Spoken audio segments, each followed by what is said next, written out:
I've done nothing but hate on the All-Star Weekend, but I will say there have been some good things to come from it so far. Now, don't get me wrong, there were still a ton of very bad moments, but today was very eventful. With the first event obviously being the skills challenge, I still don't know why this is a thing. Then again, it did bring us a ton of funny moments like Tyrese Maxey and other players forgetting the actual game, even though there's a bright arrow on the floor pointing exactly where you need to go, which is a part of the new NBA LED court thing. Oh, and Scotty Barnes somehow lost his dribble. Literally the easiest part about the skills challenge, he's somehow managed to mess up. But the other challenges were even crazier, like this pass challenge, which I still don't fully understand. Like, I don't know if I missed something, but I feel like they didn't really explain every other challenge. They only really explained the first one and kind of left everyone else wondering what was happening. The Pacers team did outsmart everyone on this by just focusing on the two that give the most points. Then to end it all, we had two teams just throw a bunch of half-court shots up to see who makes it the fastest. But like, why should I even care about what's happening? If it takes them a minute for them to score a half-court shot, I don't understand. But that's just me being picky, right? The NBA does need some sort of event to cover the earlier side of the broadcast, so things didn't really get intense until the first three-point contest. The three-point contest this year may have actually been one of the best ones in a while. We had 4 people tie early on in the first round, making it very intense. But can I quickly mention, what is the point in flying out all these referees just to sit there and pump their fists in the air repeatedly? Because they aren't even officiating anything. I mean, when Cat was breaking the rules, right? He had his foot on the line. The official did nothing but look at it,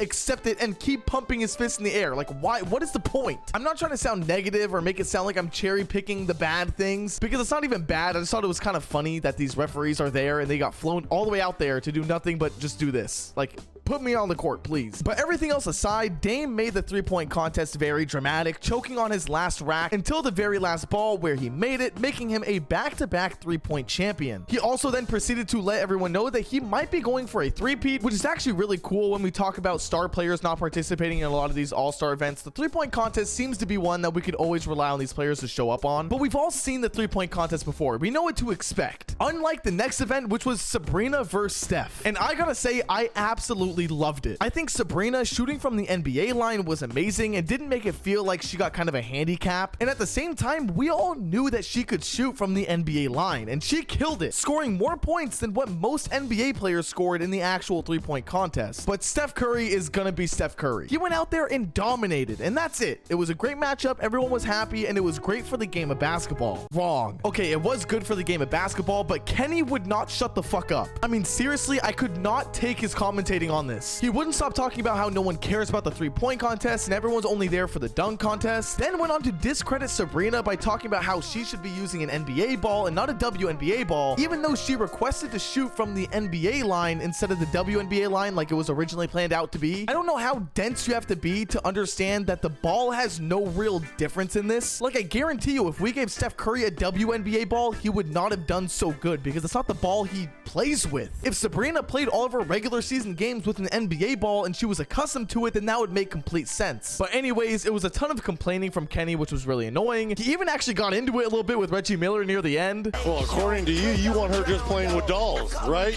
No, I want her to shoot from where she shoots from. No, she does shoot threes in the game. Just Not like from there.